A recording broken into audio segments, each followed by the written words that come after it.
All right. Cool. All right, so I'm Deema. This is Mark. We're both engineers at RevenueCat. We're here to talk to you about Billing Library 5, which was released last May. It's basically, we're going to talk about new functionalities that it gives you for paywall configurations, for your product management. We're going to try to do that by going over code example, so as not to bore you. And we'll have the code available on GitHub, so please feel free to use it. And then I'm going to talk a little bit about the challenges that we faced at RevenueCat when we supported the migration for libraries and our backend. So just quickly, the agenda. Google Play Billing, what it is, you probably already know, but just overview, why you should care, why you should be up to date. Talk about the joys of why you should migrate. I'm going to briefly discuss the subscription model differences because it is very drastically different between Billing 4 and Billing 5. And then I'm going to hand over to Mark. He's going to go over the code. And at the end, again, I'll go over challenges a little bit. All right, so what is Google Play Billing?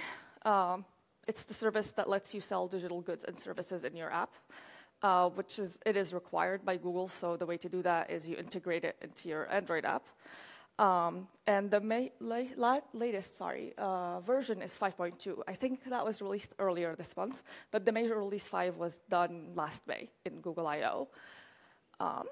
And it does, I'll go over it a little bit, and then Mark will go over some more. It does change drastically how things are configured, and it'll impact how you do your paywall, but also how you implement your backend. But before that, why should you upgrade? Because it does require a bunch of work. And there are two main reasons. The first one is Google follows 2-year deprecation cycle. So you have less than 100 days to start using Billing Library 5 if you are releasing any new apps. And you have up until November 1st to use it for any updates to your existing apps. And this is, funnily enough, we got this from Google a few days ago, and most people are still on Billing Library 4. And again, time is ticking. The second reason that it is actually a lot more flexible, and it does have features. And I'm not going to go over things you can read, but just to highlight a couple of things, there are prepaid plans now, which are really essential if you sell in any markets that have restrictions on auto-renewing subscriptions, like India is the main example. Another cool thing is you have offers that are developer-determined. So in the past, Google would just tell you, decide for you whether or not a person is eligible for an offer. But now you can have as many offers as you want, and you can have all that logic in-app. So I guess one cool thing you could do with that is, say you want to increase the reach of your app, you want people to be more aware of it. So you can have a discount that you offer somebody once they share your app on social media. And hopefully that'll increase user base, increase your revenue. Another thing you could, for instance, do is geolocation. Give an offer based on the location of somebody, or maybe even what device they're using. So there's a lot of options there. You can now control availability and pricing in 173 countries and regions, which is a lot more granular than it used to be, and it's super cool. So again, before we get into the code, just briefly, Billing Library 4 and 5, the subscription models. So on the left side is for Billing Library 4, which was basically, you could think of it as a subscription as an entity, just single entity, and you could have one billing period and up to one free trial and up to one offer only. But not so, for instance, let's say I have a streaming app and I want to sell it on a subscription on a weekly, monthly, and annual basis. I would have to create 3 separate subscriptions, each with its own, again, period, offers, whatever. In Billing Library 5, it's actually a hierarchical model. So I found this to be a really good way to think about it, is that the subscription is what you are selling. So I'm selling my streaming service, right? And the base plan, or all the base plans, is how I'm going to sell it, which is what is the billing period and what is the pricing. So instead of in the previous example, I had to create 3 different subscriptions, manage all of these separately. Now I can just have one, and I can have different 3 base plans and whatever offers I would like. So let's go over to the code. Yeah, thank you, Deema. So I'm working on my free time on an app called Catflix, which is a streaming service for cat videos. So I'm currently monetizing it using subscriptions, but I'm currently using Billing Library 4. And as you know, there's a cutoff date on November for new app updates, so I want to update it for BillingClient, Billing Library 5. So I'm going to explain to you how I have currently my subscription offers configured in the Play console. We'll see how I will configure those in Billing Library 5, and then we'll go over quickly over the code. So as Deema explained on Billing Library 4, each subscription, each pair of subscription tier and subscription billing period needs to be its own separate product. So I'm offering 2 different products here, premium and standard. Of course, in premium, you have extra videos from my cat, you can see here. So in total, I will have 6 products, 1 for each billing period and for each subscription tier. This is how it looks for the premium product in Play console. So I have 4 separate subscriptions for the premium for each subscription period. And then inside each one, I have the base plan, and then I have a free trial offer configured for each. When I move to Billing Library 5, as Deema explained as well, we will have 2 subscriptions that directly map to the 2 subscription tiers that I'm using, that I'm offering, which is premium and standard. Each subscription can have multiple base plans corresponding to the subscription periods that are inside, and each base plan can have 1 or more offers. In this case, I'm offering free trials. So this is more of a hierarchical way of organizing the subscriptions. So this is how it looks in the Play console. For the premium tier, I just have 1 product which has 3 base plans inside, and each base plan has one free trial, 1 offer. So let's go over the code a little bit. So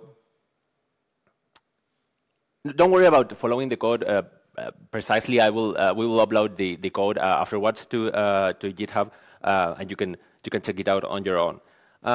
So I have an activity here, and as you can see, we need to first define the 6 product IDs that we want to use in the. This is the Billing Library 4, right? So we need to define the 4 product IDs that we want to offer. We also need to define the 2 subscription tiers that we need to offer in order to show them on the screen. We have this paywall item class that we'll show after that encapsulates each one of the items that we are offering in the paywall, and the billing client, which is the instance that lets us interact with the billing library. So on the onCreate method, we are doing 2 things. We are first instantiating the billing client and starting a connection to it, and we are setting our paywall screen, which we're not going to go through the UI code, but rest assured there is nothing billing library specific in there. It's just rendering the different options there. Then we need to implement a few listener methods for the billing client. The first one calls us when the billing setup has finished, so that we can load the products themselves. There's one for when the billing service has been disconnected, in which case we just reconnect again. And then on the story, we just do some housekeeping by ending the connection. Probably the most important method here is the load product method. We'll go a little bit over it. So we're using this method called query SQ details async, which will return a list of SQ details instances, which represent every one of the 6 products that we are fetching. Because we want to show them on the screen grouped by subscription tier, we need to do a little bit of ordering and grouping them by subscription tier, which we do here. And then we simply instantiate our paywall item classes and store them.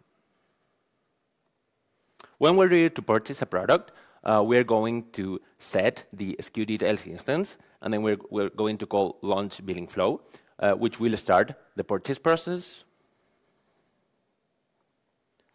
And then, when the purchase process finishes, we're going to get this callback, in which case, if the purchase has been successfully finished, we'll acknowledge the purchase, and the process will be finished.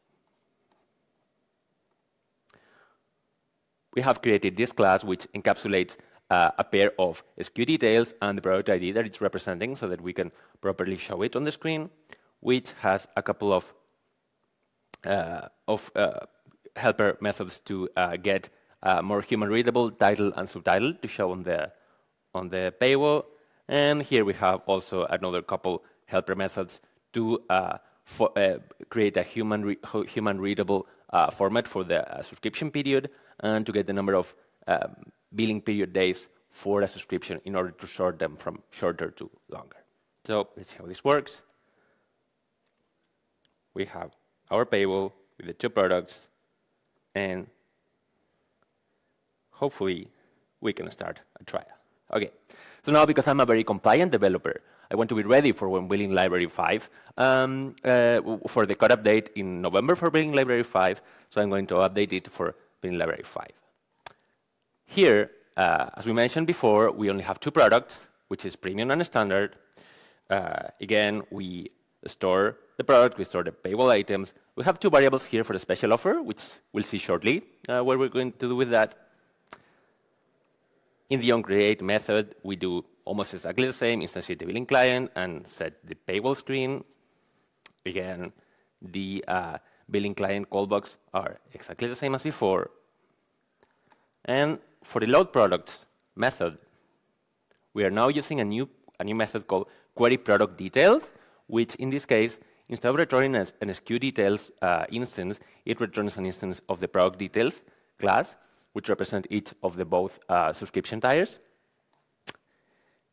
Again, in order to group them by base plan and by subscription tier, we need to do a little bit of ordering and grouping here, just because all the base plans for a subscription, all the base plans and offers for a subscription are returning a list without any ordering or grouping. So we need to do a little bit of that. Then in the subscribe method, there's a few changes as well. Now, before we only needed an SKU details class, now we need a product details and a subscription offer detail, just because every base plan can have multiple offers. So we need to define what product we're buying plus what offer we're buying. And the subscription purchase updated also doesn't change.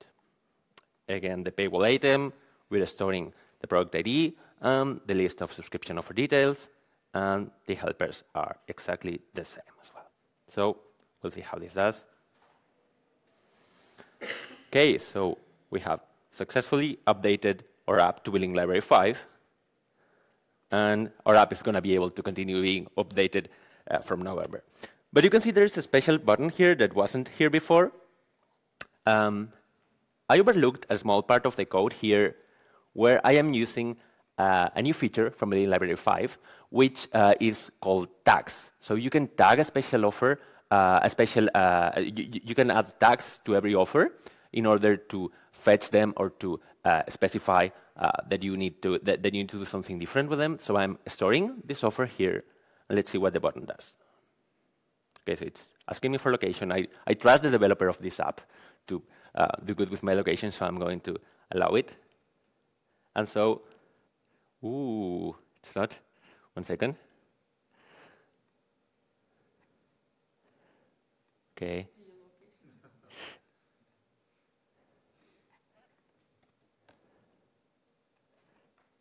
Ooh, oh, okay. Looks like we're at Android makers. So we get a 50% discount. So that's one of the things that you can do with BillingClient Library 5, which is offer developer eligibility, and you can offer your customers any trial or offer specifically for them without any other limitations, just with your own business logic. So that's it. All right. So just to wrap it up, I want to talk about some of the challenges. You saw in the code, it's more flexible, but now it's more complex to manage. It is slightly more complex on the app side of how you configure your paywall, all of that, but the additional complexity actually comes from implementing the backend.